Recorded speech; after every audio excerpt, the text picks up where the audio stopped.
శైవ తేజ పరాక్రముడు వీడు, విష్ణు తేజ సంభూతుడు వీడే.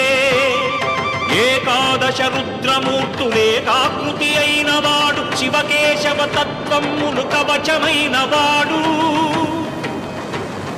దుష్టరాజ దుర్గమ్మును నేలమట్టమున నిల్చగ, భ్రష్టులైన క్షత్రియులను పట్టుపెట్టి శిక్షించగా, క్షుద్ర నృపతులను నరకుచూ నరమేధము చేసినాడు.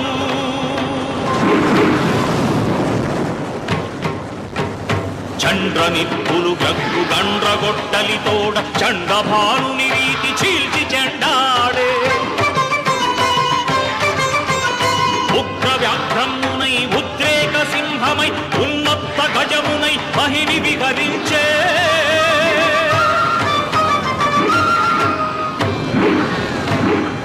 ఇరువది ఒక మారులటుల మారణ హోమమును జరిపి, విలాపమునంతయు తన ప్రతాపమున జయించెను.